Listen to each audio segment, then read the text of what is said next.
Welcome to OffSec Live. Security tips for awareness training. So it's a little different than the normal OffSec Live, I believe. So what's this about? October Cybersecurity Awareness Month.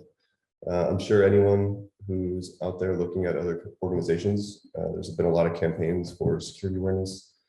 A lot of companies are doing events, a lot of CTFs.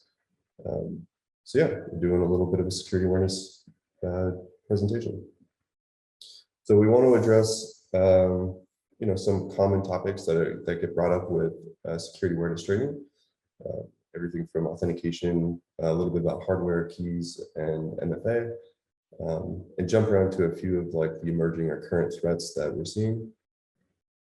So we'll probably jump around a little bit. Presentation will mostly include things that I've been hearing about or been dealing with or are common out in the marketplace or the world. But we also want to just provide some food for thought, emphasize that security is complicated. Everyone will have a different threat, and maybe just give people a little bit of exposure, even if we've heard it or aware of these things. A little bit of exposure so that we stay on top of it and we remember why we're doing what we're doing. So a quick introduction. My name is Chris, or I send my cookies in a lot of the discords or there's a lot of the handles. I'm heavily involved in OffSec's internal security as well as the infra and SRE team. Outside of OffSec, heavily involved in the community, software engineering, security research. I have a little bit of a soft spot for physical security.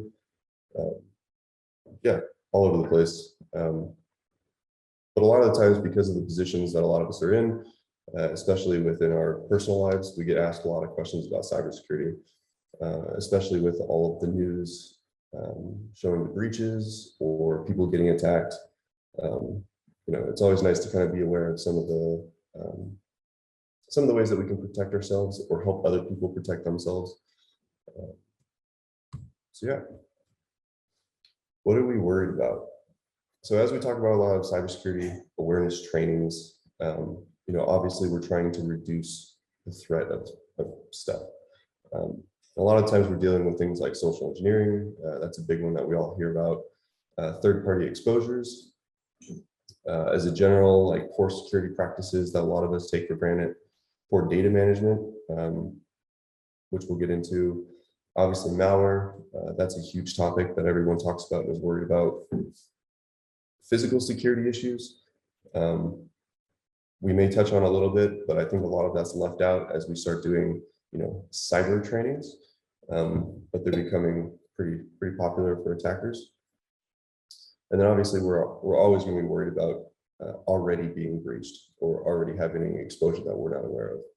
But throughout the conversation, we're going to keep going back and forth between, there's things that you can do to prevent breaches or compromises, and there's things that you can do to reduce the impact of other people's compromises.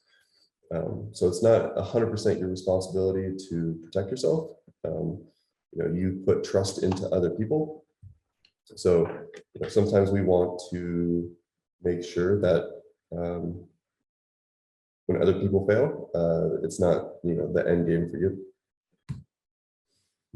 So we'll jump right into it. Like I said, social engineering is probably the most common topic people discuss out there, at least in the majority of these attacks. And specifically, this is a big topic for non-industry professionals or non-technical people. A lot of my family, for example, they worry about social engineering. That's what they hear a lot in the news. That's what a lot of breaches start with. It's becoming one of the weaker links in a lot of organizations just because of the complexity behind managing people. And, it's wildly successful. But the big ones that we want to kind of discuss is phishing attacks, MFA fatigue, and the other channels in which social engineering can be accomplished. Phishing is a big one. I'm sure everyone is getting multiple phishing attempts a day. A lot of it gets pushed to spam, but it's extremely popular. And unfortunately, it keeps things interesting, but attackers are getting more and more clever.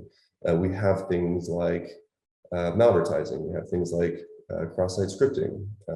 We have AI-generated content now coming out. We have a lot of social engineering attacks leveraging breach information or using that to kind of select targets because they have some insight into data. The malvertising is an interesting one. There's a lot of times, and I think the screenshot on the right here is a side effect of that, where people post advertisements through popular ad campaigns, and it actually includes malicious links or phishing links or contents that may not appear to be what it is, and they're getting pretty good. A lot of these phishing attacks are very close to what you would expect from the original company, and they can be extremely convincing. The leveraging the breach data information is an interesting one. I've actually had a few friends or people really close to me have had data leaked in breaches, and then shortly after they start getting very targeted phishing campaigns, things that include their credentials or include services that they're using. It's very interesting, and it makes it just one step harder because it starts to give them a little bit more trust when you look at the content, because it includes identifiable information to yourself. That's not only something that can make you trust it a little bit more, but it can also invoke a little bit more fear, which is the goal of some of these campaigns. MFA fatigue is another big one that sometimes is associated with phishing. Once someone has your credentials or is able to access some sort of platform that requires MFA, they can just start shotgunning MFA requests. This has been utilized in a lot of recent high-profile attacks. Some companies are trying to do things about it, whether it's locking accounts out or switching MFA mechanisms, or they're trying to figure out ways to stop these repeated requests. But this is a big one. And at its core, it's exactly what it sounds like. You get fatigued from all the MFA requests, whether it's text messages, emails, phone calls, pop-ups on your phone. And the attackers are really just hoping that you get tired of this and you accidentally click a button, you accidentally share some sort of information, or you just comply to make it stop. Obviously, that's not the right way to do it. There are things that you can do to kind of get away from it. But it's pretty interesting. Like I said, this has been utilized in a few recent high-profile attacks, and they attribute the initial kind of foothold to social engineering or phishing, plus one of these MFA attacks, if you will. And a lot of times when we talk about social engineering, when we talk about emails, we talk about maybe phone calls sometimes with social engineering. But the different channels are becoming, more and more diverse. It could come from Instagram. It could come from various instant messaging platforms. Even in the mail, you could be getting sent physical mail that represents some sort of phishing attack or attempt. Just the other day, I got a message that was clearly for a wrong number. It had the wrong person's name in it. And they immediately transitioned into, "Oh, that was so nice of you to tell me. What's your name?" Kind of to start that conversation. So they're getting clever to get you to respond. And a lot of it's, a lot of the information out there for your personal number, it's available. I've seen a couple of people within the past few months get pretty targeted just because the attackers knew enough about them from open source intelligence where they could start throwing out information about their family, their phone numbers, where they were currently living. And it just started with an SMS text and a little bit of information about, who that person was. So ultimately, when we talk about the social engineering, we talk about phishing campaigns, it's really important to keep your guard up on all of the platforms, not just, what's getting sent to your inbox. Attackers are getting clever, and they're trying to use different platforms that we trust maybe a little bit more than others. Outside of social engineering, and it can be sometimes a cause of successful social engineering, is what information gets exposed by other companies. Like I mentioned in the kind of intro, there's things that we can prevent. So we can typically prevent clicking a link That's something that we control. But we may not be able to control a third party that we trust getting breached or sharing your data. So a lot of this would come back down to you really need to know what's out there about yourself, what companies are breached, and structure your kind of digital footprint in a way that one platform doesn't mean a compromise of all the other ones. So when we're talking about third-party exposures, we're talking about a lot of things. We can talk about personal information, just your name, service being used, which can be enough to sometimes send really difficult phishing campaigns. So if I know someone is a customer of a service, or they trust a specific vendor, I can change how I attack them. Even if your location is exposed, that can sometimes help launch secondary attacks or give people information that could be used against you. Credentials, that's obviously a big one. We hear about a lot of password breaches. We'll talk about that a little bit more in another slide, but it may not just be username and passwords. It could be API keys, it could be session tokens, it could be physical credentials. Some companies that store UIDs or like card media information or access to a physical building, that could be pretty detrimental. As we get into more kind of modern credentials or authentication mechanisms, it becomes more difficult. So when we start talking about like hardware keys or pass keys, this becomes less of a threat, but having your passwords leaked is a big issue. Contact information, your email, your phone number, your address, these are all things that can be really detrimental if they're put into the hands of the wrong person or someone with malicious intent. A lot of this information is already out there, but when these exposures start to happen, it can sometimes validate the information that's already available for you. So if you have an address, maybe it's an address you rent, which isn't really public knowledge. Maybe it's a phone number that hasn't really been exposed yet, or it's a new phone number, or it's a company work phone number. And then the emails, a lot of us have multiple emails. Some of them we just don't want out there, or we want not necessarily associated with the rest of our information. A lot of these data brokers will take information from data breaches or data leaks or other brokers, and they start to put together the pieces. They say, this email was associated with this phone number in this breach, and this phone number was associated with another email or personal identity in this other breach. And now you start to be able to put the pieces together and get a much more comprehensive overview of who's effectively the target. Financial related data is another really big one that we worry about. This isn't just bank account numbers, it could be social security numbers, even just the information around what bank you use. This could have a lot of big issues when you talk about your credit or losing money. You have your savings account compromised. It's a bad day. And people are getting really clever. They're starting to learn how to leverage payment processing platforms to their advantage, being able to withdraw money from credit card online profiles. Something that someone close to me actually had happen recently. I think it was a few $1,000s got pulled from their account in a way that we didn't even know was really a feature set of that payment processing company or that credit provider. So it's getting very interesting. A lot of this would come down to making sure you know what your exposures are, kind of staying up to date with what platforms you're using and if they're getting breached. And if they are getting breached, either figuring out how to kind of reduce the blast radius or mitigate it or start changing some of that information that's leaked. Or reach out and see if they're offering services to help identify secondary issues, like if people are opening lines of credit or if people are trying to sell your properties without you, or there's a lot of things they can do once they start having enough data. So a lot of this is just being aware and trying to isolate all of your services enough where if one gets breached, then not all of them. Quickly, yesterday, I just looked at some of the higher profile breaches over the past year. I came up, from a few sites, this pretty lengthy list. And these were just big ones that companies were actively writing stories about.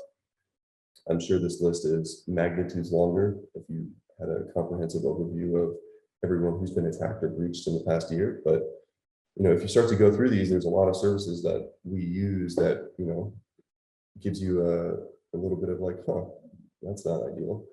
If you look at things like 23andMe, where there's a lot of genetic data or data about you, your connection with your family, like that could be really dangerous. So it's always interesting to see what companies are being breached, what they're doing about it. And then we have to internalize that and say like, all right, what risks do we now have because this data is public? So outside of other people's poor security practices, and I say that with an asterisk, I mean, sometimes you can do everything in your power and still get attacked successfully. It can happen to anyone. And attackers are always at an advantage. They only have to find one weakness, where defenders have to secure all of them. So it's tough. But for our personal lives, there are various, quote unquote, poor security practices that we can try to improve upon. A big one is just keeping your software and your operating system updated. This isn't just your computer. This is your mobile devices. This is your router. Smart devices that may be within your home. Some of those we don't actually think about updating that often. I know I have like a smart refrigerator. I have no idea if that's updated, but once you join it to the network and you have that that insight via like a mobile app or some sort of management dashboard, lo and behold, there was a software update. I have no idea what a refrigerator software update looks like, but I'm sure there's security implications with a lot of these updates. Sometimes it's a pain to keep all of your stuff updated, but as we know, as a lot of people release patches for software, the other side sits there, takes them, reverse engineers them, and figures out what was patched. It's a nice little insight into what vulnerabilities were known within software, how they were fixed, and that can sometimes give attackers a roadmap for software that hasn't been patched yet. Windows was a good example of this. A lot of people will take Windows updates, reverse it, and see, what Windows vulnerabilities may have existed, a week ago, and then they try to target systems that haven't updated yet. iOS is really good with pushing security updates. Not really sure about Android. I'm sure they give you quite a few warnings. Yeah, it's just one of those things that everyone should make a little bit of extra time for, and it can make a world of difference. Password reuse or poor passwords. We have a whole slide on passwords in a couple, but just using better passwords can be the difference between having an account compromised and not compromised, or having one account maybe have a breach and that resulting in other platforms having a breach. So it's a really high level. We just want to use good password managers. This can be kind of a loaded topic depending on your use case or how technical you are. I know a lot of people aren't fond of recommending, physical books that they write passwords down into, but I've worked with a few people who just aren't technical enough to continually maintain a password manager. So, there's better options than using a single password across multiple platforms.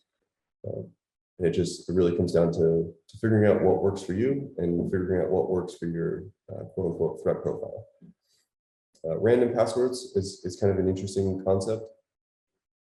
A while ago, NIST had a very strong recommendation for complex, frequently rotated random passwords. And we're starting to realize that a lot of people won't do that because they're very difficult to manage. So now we start getting into that whole world of gauging passwords based on length, making sure that they aren't already exposed in compromises, and making them unique to each platform. I see in the chat, I like Bitwarden. I actually do like Bitwarden quite a bit. There's a lot of flexibility with the platform. I'll have a little bit more information on password managers in a couple slides, but my biggest recommendation is, if you can help it, don't use built-in password managers to like Chrome. I think last year we actually did a few slides just on how stealing malware can dump all of those credentials versus sitting in like a Bitwarden or one password. Makes it a little bit more secure. MFA is a big topic. That's becoming one of the biggest recommendations for securing your accounts. Mobile device management. A lot of us don't really manage our mobile devices well. We keep a lot of data on devices that might not be backed up. We have really easy passcodes. We may not update them, but staying on top of the devices that you use to interact with all of your most sensitive data or your most prized data can be really important.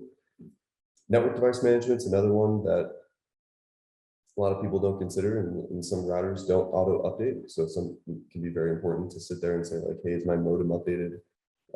Is it configured securely? Did I set it up or did the ISP set it up? So it's always good to have some visibility into your network device. And a lot of times we think of our router or our modem as kind of like our first level of defense. That's what connects us to the internet. And if there's a vulnerability in your router that's publicly exposed, it can be really bad for your internal network. So making sure that that's secure is a huge step. Bad OffSec is another one. As we become more digitally connected, we rely on things like social media. We have fitness trackers that may post where we're at, what we're doing, what we're eating, all of these different things. That can be a lot of data that could be breached, leaked, or leveraged against you. Having a little bit of good OffSec and protecting some of how you're exposing yourself can go a long ways. And then similar with the third-party exposures, just staying informed. Following threat feeds, or just paying attention to emails sent by the services that you use informing you of breaches. Some of the breaches, they send mail as a notification for your data's been compromised. Here's some sort of solution to help you monitor your credit or you monitor your accounts. It's not all scams, but it's worth looking at and then validating whether or not that's a legitimate statement. And a lot of these poor security practices not only relate to your personal life, but they can relate to your professional life. A lot of companies use things like MDMs for managing devices that will auto update your operating systems, but some don't. So it's not only keeping up to date on your personal devices, but maybe your work devices or your family's devices. You're saying, hey, did you update that? I know when we have critical updates on iOS, there's like 3 or 4 people. I'm like, hey, this is important. Just go do it. Don't wait 3 months. And that can make a big difference for people who may not be following with the implications of that specific update. With the devices, so I mean, this could be a complete discussion on its own. People will go really, really far into securing devices, reducing the privacy settings, or increasing, making them more effective. But as a really high level, you want to use strong passcodes. You want to use passwords for your devices that if someone can't pick it up or steal it from your house and have access to all your data. Depending on your threat profile, a lot of people will avoid biometrics. Biometrics are fascinating.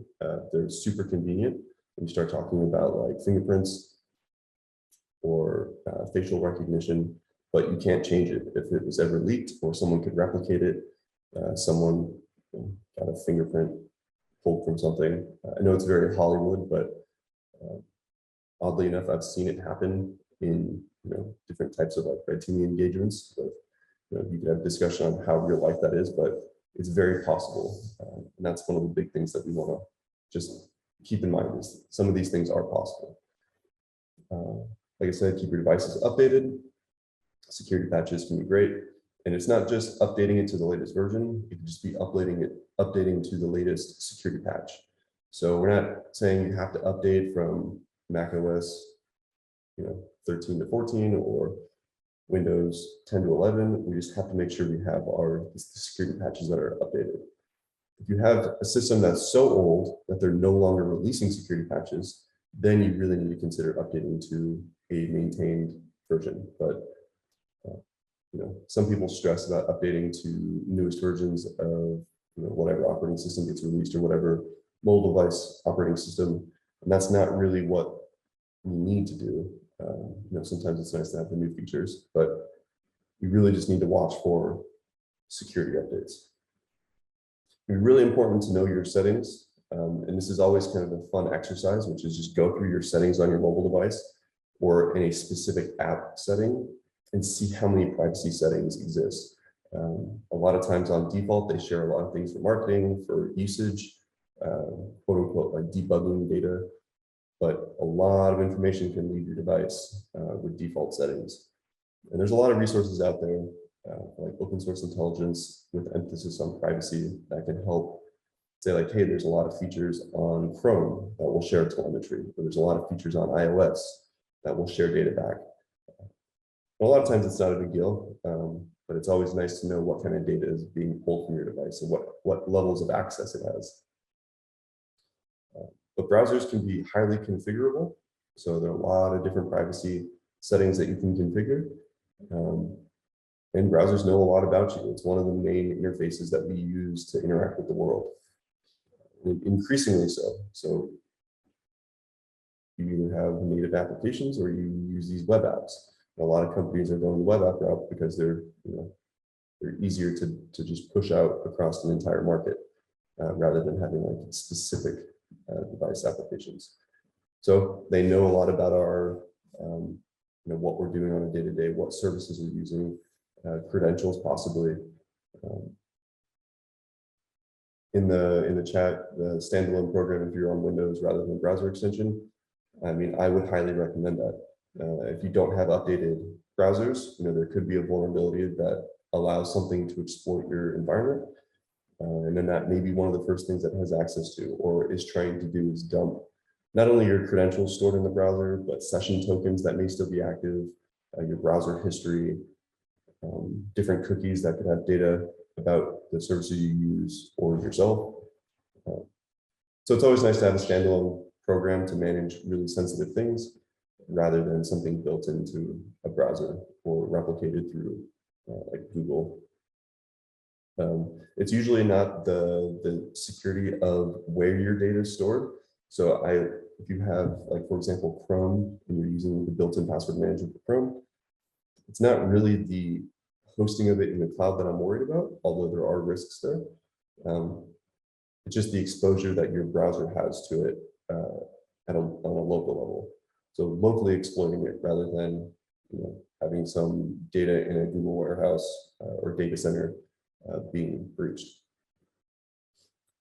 Disk encryption and backups, these are things that you typically will start to hear more about in enterprise environments or corporate environments, but they can be really important.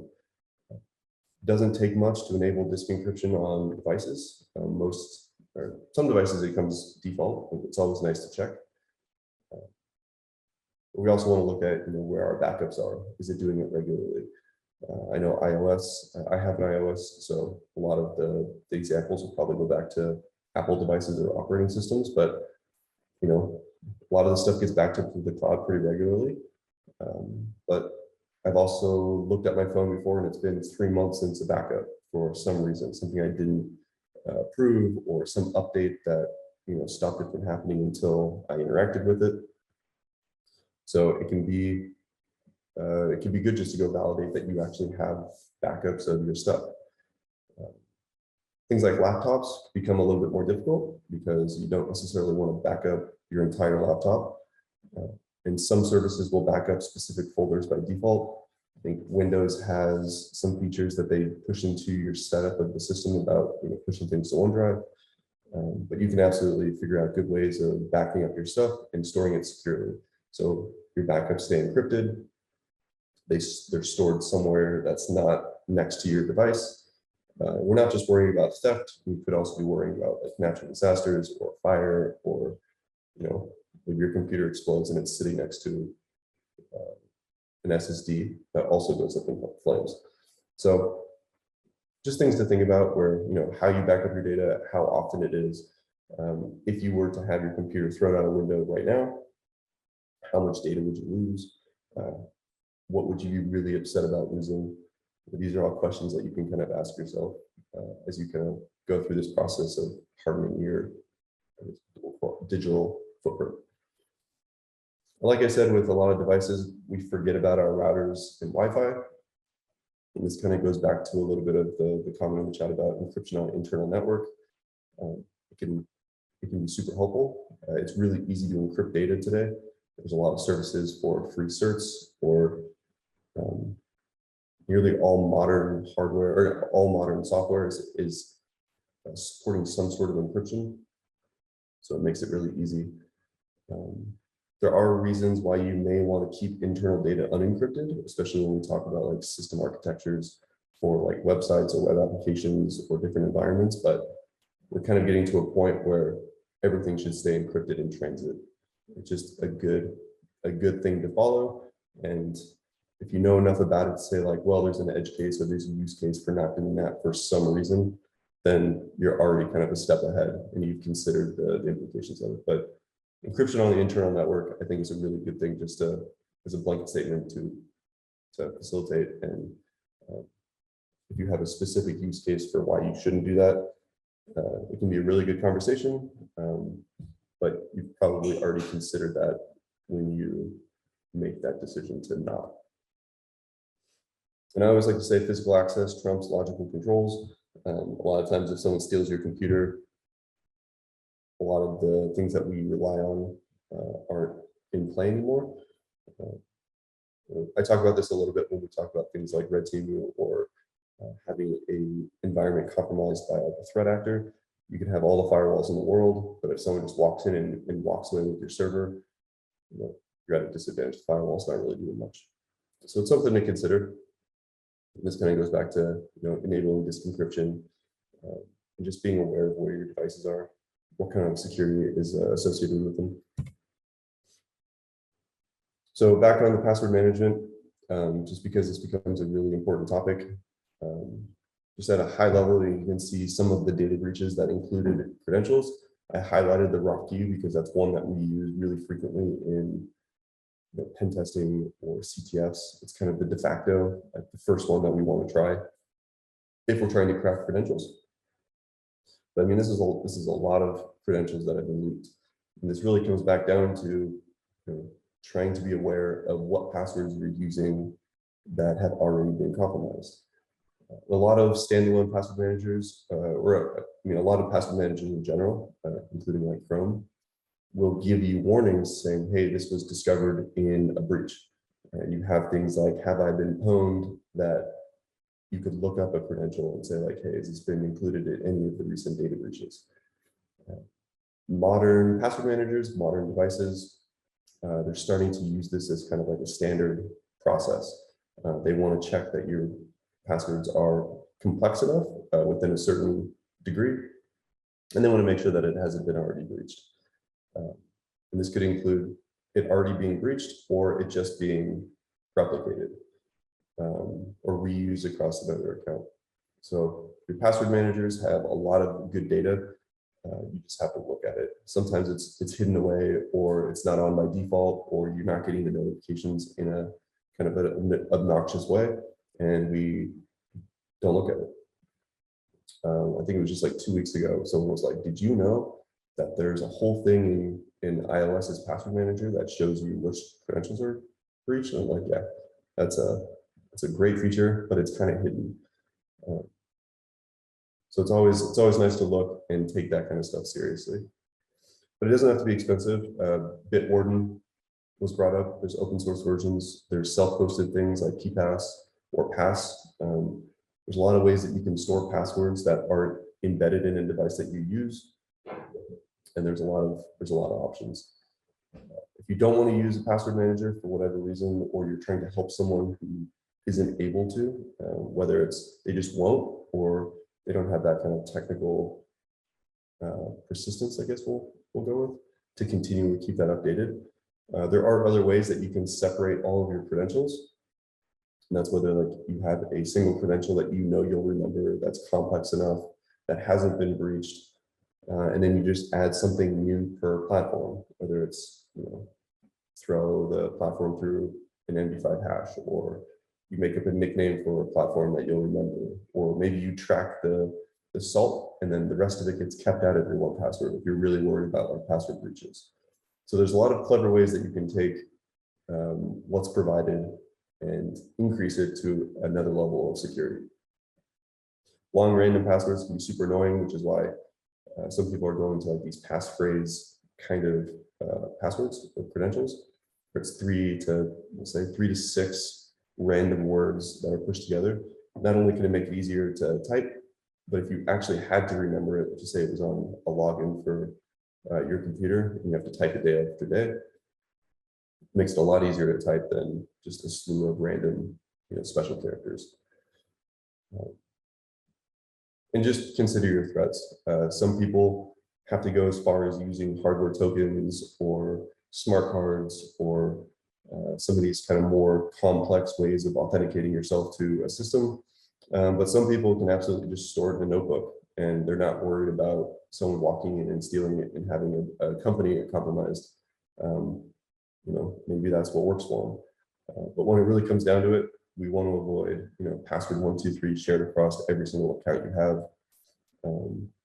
The jokes about using your first dog's name with the year that you were born, we don't want to do that. We don't want guessable passwords or passwords that could potentially be compromised through social engineering. I know there's lots of lovely examples of people on like Instagram or TikTok or YouTube where they just go up and talk to people, and by the end of it, they have their credential because they've shared enough information. So we want to avoid that. And it's pretty easy to do. There can be a learning curve, and it can kind of change your workflow a little bit, but it's something that can be super helpful. In the channel, they said the sound channel attacks, where your password's guessed by the sound of your keyboard.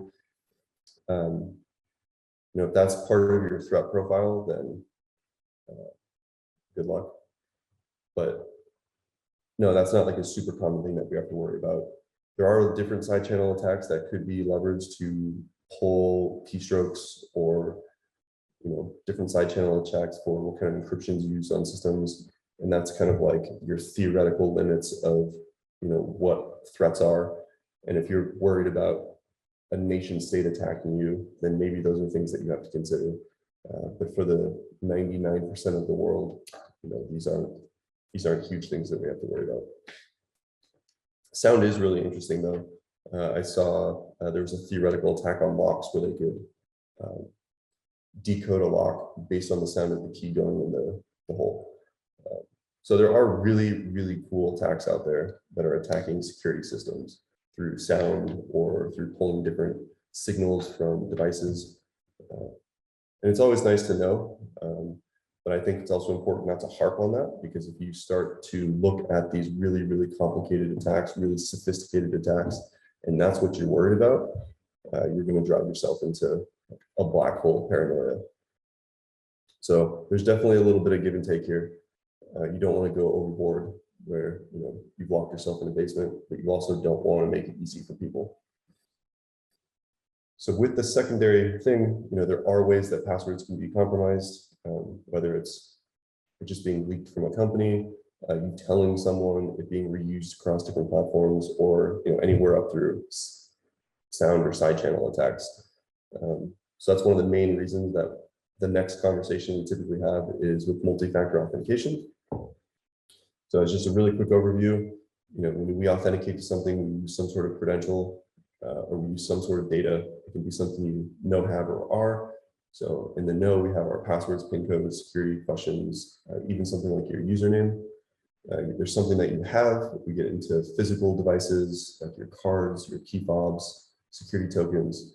And this can sometimes get blurred a little bit. Like if we look at a lot of key cards, it's just encoding a bit of data on the card. So if you look at something like RFID cards, there's just a payload that gets read by the reader, and then it authenticates. So it's not actually the physical card. The real data is the underlying UID, or it's the underlying, the data that's stored in the sectors of the card. So that can be uploaded somewhere. Sometimes that data is stored on servers because you have to be able to track credential to a user account or to an identity. And if that gets stolen, it's no longer something you have, it's something you know, and you could clone it through a myriad of different ways, whether it's another RFID card or something like a flipper, and that can be a real concern. So sometimes it's really important to know, is the data on a card the important part, or is the card? This line is getting a little bit more blurred.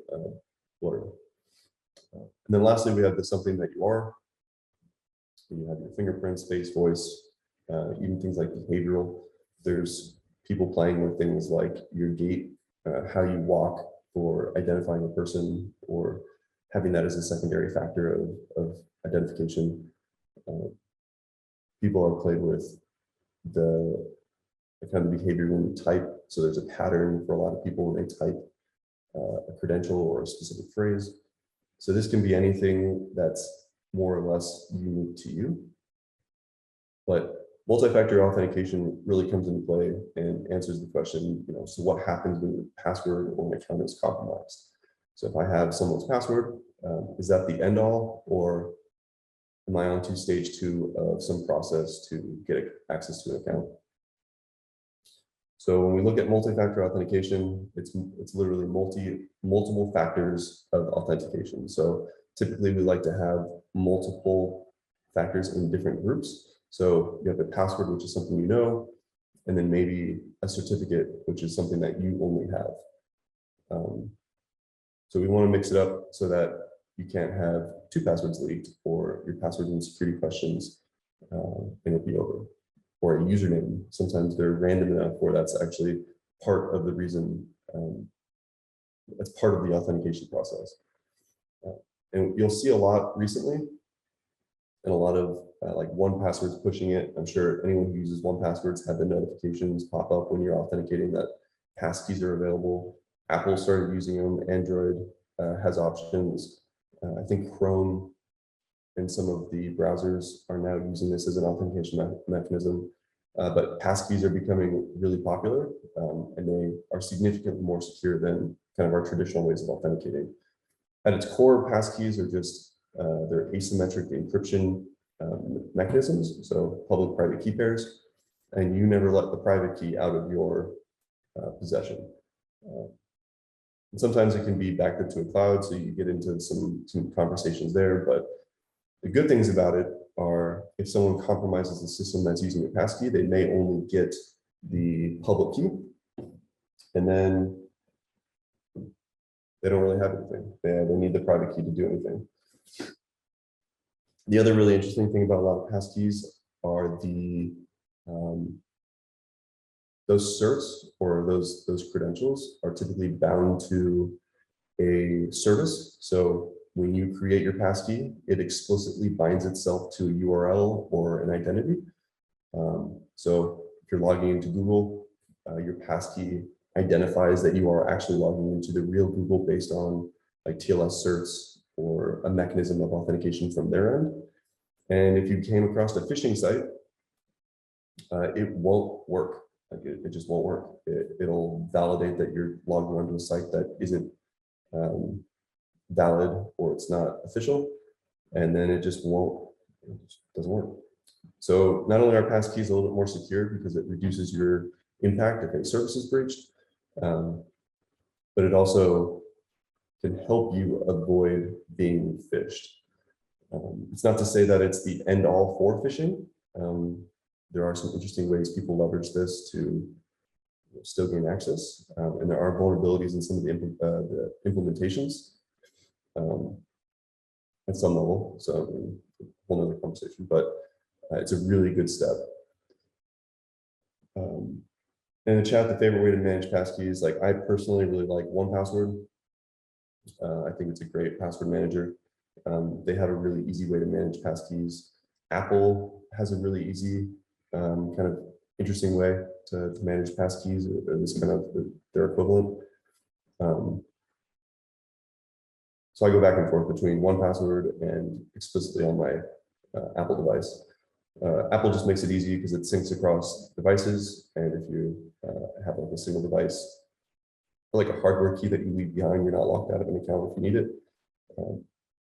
But There are a lot of good ways of doing passkeys, and I still think it's a good idea to externalize this from your browser and kind of keep it in a different either application or device. But it's definitely something everyone should look into next time they get that alert that a passkey is available for a service. Look into it a little bit. In the chat, is there a difference between regular users and admins for what we use? Sometimes some companies will go as far as to segment, if you have administrative access to a system, you have to use a hardware key, or you have additional requirements around authentication mechanisms. This can be a really good way of going about it. Whereas a user may not need a hardware key or restricted MFA or a certain rotation of a credential on a periodic basis, or even maybe credentials are given temporarily to admins, and then after each cycle, they have to get reapproved or reissued a credential. So there's a lot of ways that you can start to say like, hey, this system that this person has access to is more sensitive than the other ones. So let's increase what we do for that specific system. So another thing that everyone worries about is malware. It's something that gets kind of shown in a lot of articles. It's like the big scary thing that everyone worries about having on their computer. Oddly enough, in Midjourney, so an AI kind of generative image thing, this is what it thought malware was, which I thought was pretty cool. But as a general rule of thumb, threat actors are getting clever. Malware is getting put into games, applications, documents. It's actually pretty incredible how many ways people are figuring out to put malware into something that can be transferred. But as a general rule of thumb, you really just need to think before you click. I think that has to do with a lot of what we're doing is just taking a second before you computer. Sometimes I say, you shouldn't computer tired because you can make a lot of these mistakes. But a lot of times you just have to take a second look at things when it pops up. Most of the time, when we talk about malware, it's not a single or zero click exploit. Those are very, I won't say they're rare, but if you keep your systems updated and you kind of stay on top of things, those are less popular or less frequently interacted with.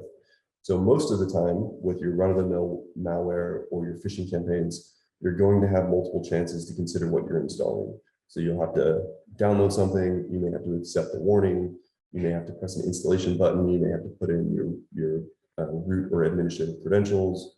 Maybe you get another warning that it's not signed correctly. So a lot of times you just have to take for, whatever alerts you're getting, just think about it, be like, hey, is this something that I should be accepting? Is this something that's normal?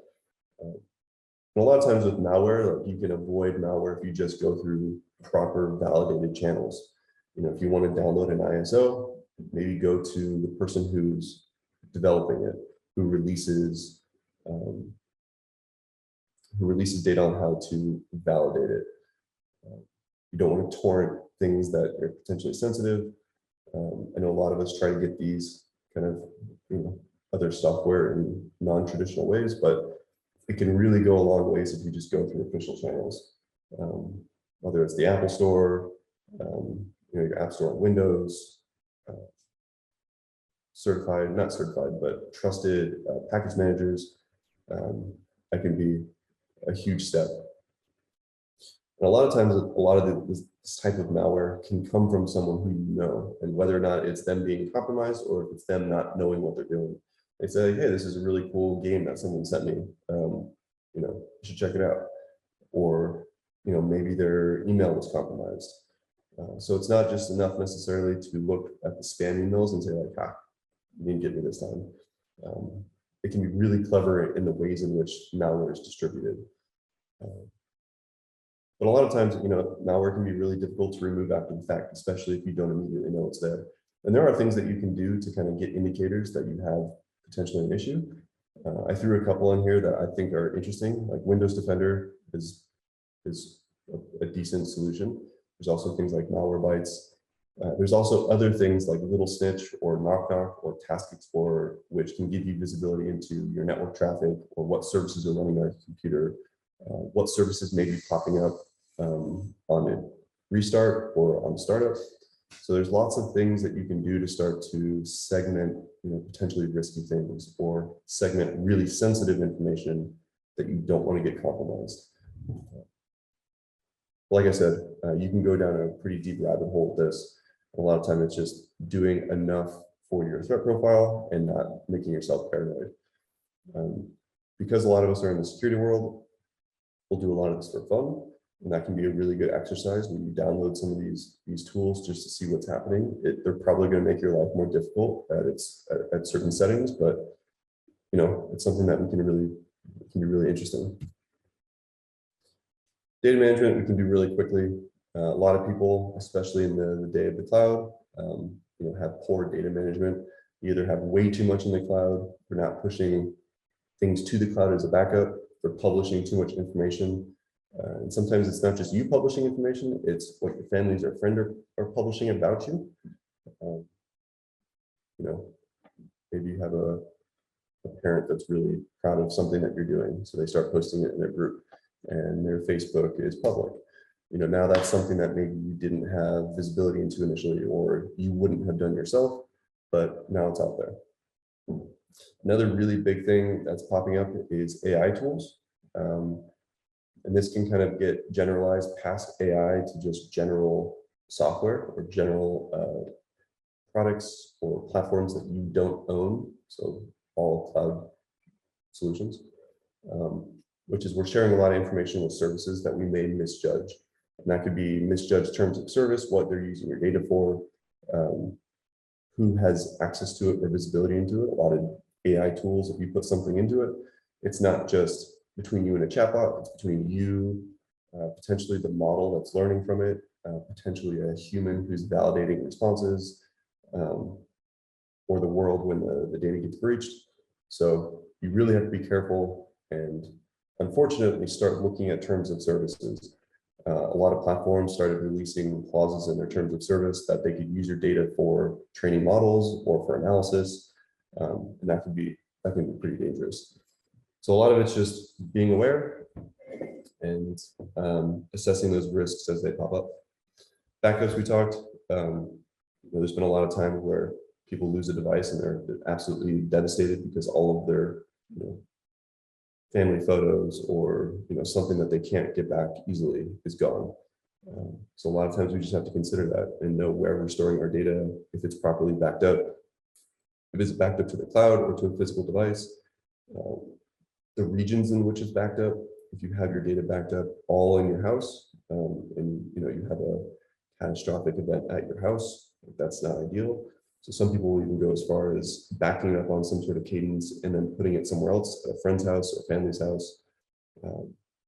We use the cloud a lot for that reason because it'll replicate across multiple data centers, but it's always something to consider with the data you have, how sensitive it is or how important it is to you, and then the actions that we do to manage that.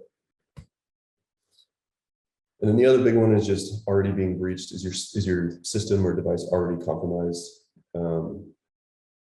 Is it running malware from a previous incident?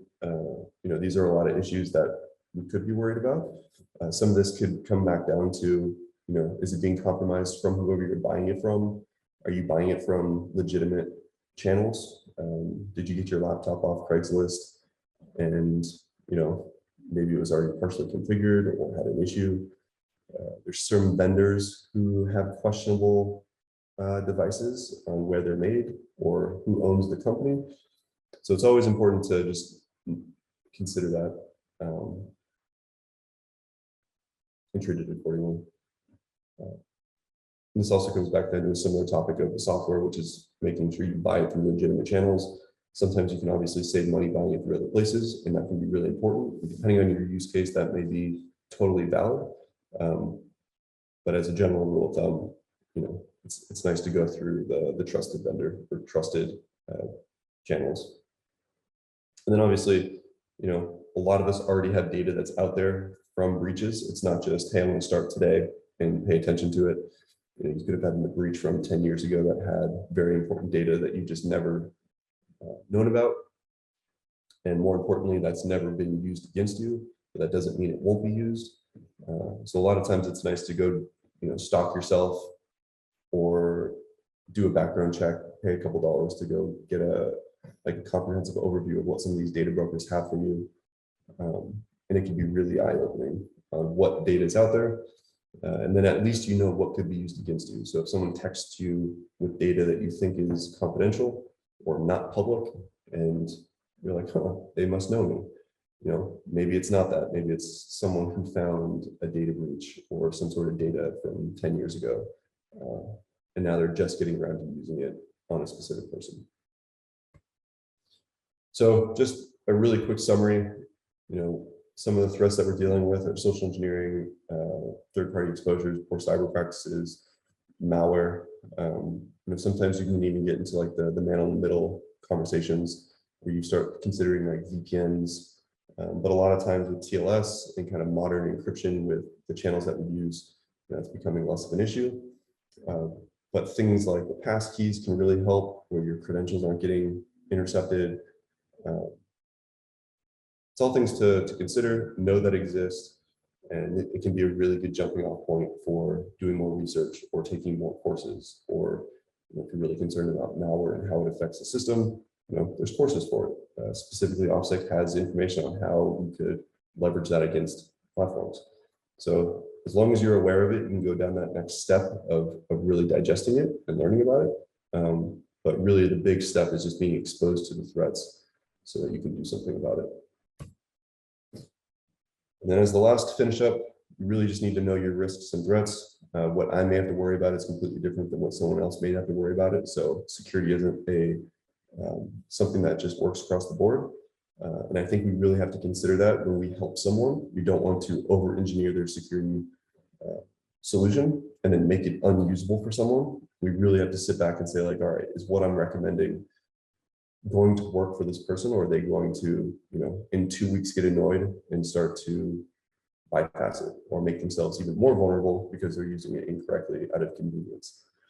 A lot of times we have to be very careful with where we trust. I think there was a joke in the beginning of the channel about this becoming a zero trust talk. And that might be an interesting presentation, but at its core, trust is because we're putting some sort of reliance on another person. So we have to be very careful with where we send our data and what implication it has if they said, well, this data is now public. Compromises can happen to anyone. I think this is a really important note for everyone to consider. There's a lot of big attacks that have happened, and a lot of us are very quickly to be like, ha, someone messed up really bad, or start pointing the fingers. But unfortunately, because of how clever things are getting, and sometimes it's very difficult to stop all of these attacks, you really have to take a step back and just show some compassion and be like, well, they're probably not going to make this mistake twice. Let's make this a teachable moment. Maybe have other people be better because of it. But a lot of times we don't want to be malicious or make fun of people because they got phished. It can be a very degrading and kind of counterproductive process. So be nice to people, understand that this can happen to anyone, and that can go a long way. On a personal side, think about how you may attack yourself. This can go through like cyber stalk yourself, run background checks, see what's out there, see what kind of exposures you have, see how you may compromise your own device if you're using outdated software, or what that situation might be. But it can be really important just to take a step back, have an adversarial mindset and say like, all right, how would someone leverage this data against me or attack my systems? And we really have to think about impact and cost. You don't want to spend $10,000 securing a $100 device that you could replace. You want to kind of make sure we're spending enough to make it worth it, but not too much where it's just unnecessary, or the security mechanism becomes what you're more worried about. I know I used to have, so I'm a little bit of a lock nerd, so I have absurdly expensive locks on my house, and it's comical because there's a window right next to the deadbolt. So someone's not going to break a grade 1 high security lock, they're going to throw a brick through the window. So was it worth it? Personally, it was, just because it's interesting to me. But in the scope of security, would it be worth it for cost-effective solution? Like, absolutely not. There's better ways. So it's just something to consider. Consider what the value of what you're protecting and how much you have to spend or how much time you have to spend, and really make sure that those solutions work for you. That's all I have. It looks like we're right at 10 o'clock. There was one question: what sources do you recommend for checking links? That's a good question. There's quite a few out there, like VirusTotal can be a good one. If you have a link, it'll give you a rating. Sometimes it's enough just to Google it. If you know of the platform that you're trying to access, doing a Google search, finding something on the very high search results can be very important. Or just knowing like google.com is, that's the URL. So I'm going to use that directly rather than clicking a link. Sometimes that's one of the best ways of dealing with phishing attacks is if you get an email saying you have a private message in some sort of platform, don't click that link, go to it through a different channel. So open up a browser, maybe use a bookmark, use what your password manager has already stored, because it will sometimes gauge and say like, hey, this is maybe a different URL that we don't recognize. Firefox and Chrome are starting to do warnings like, hey, this kind of looks like a phishing site because of the domain. But there's a lot of ways to validate a domain, and it could be using a service like VirusTotal, or it could just be not using the links at all and going directly through a platform. So yeah, lots of options. Any other questions? I don't see any more in the chat. That's all I have. It does sound like this will be uploaded to YouTube. One more question.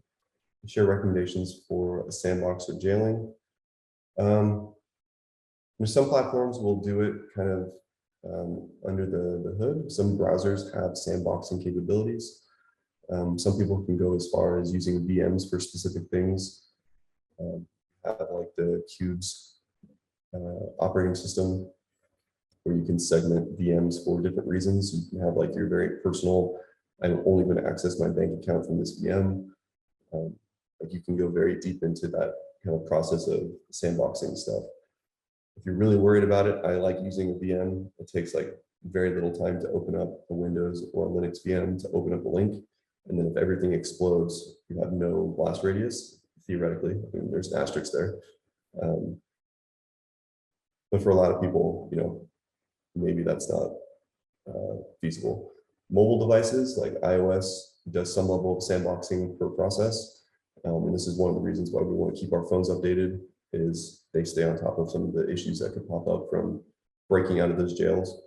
But there are options, and depending on how paranoid you are or what your threat profile is, you can get very deep into even separate devices used for specific reasons. But there is a huge asterisk there, which is some platforms will actually not work or work very poorly or flag you for using specific types of like jailing or VMs. So like bank sites or stuff that they're trying to increase their security will gauge behavior based on the devices that you're accessing it from. So if your IP changes every time you access your bank, or it's coming from a different operating system, or it's coming from a completely different host every single time you log into your bank, some people may get blocked. They may put freezes on your account.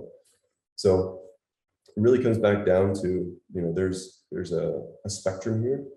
You can't go full anonymous on the internet, and a lot of times you don't want to. If you completely cleansed yourself from the internet, it might be harder to get jobs. It might be harder for people to trust you.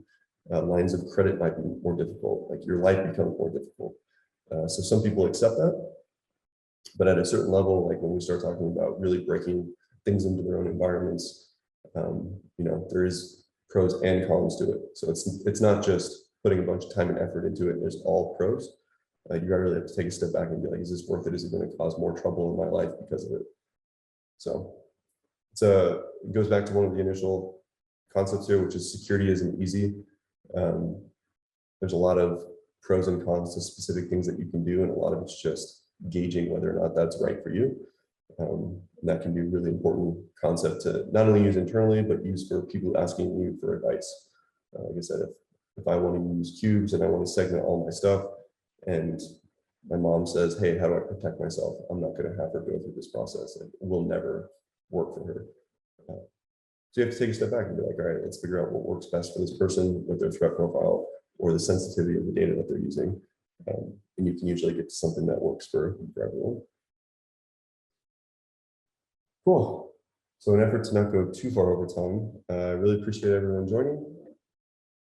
This should be uploaded to YouTube somewhat shortly. And yeah, everyone have a great day.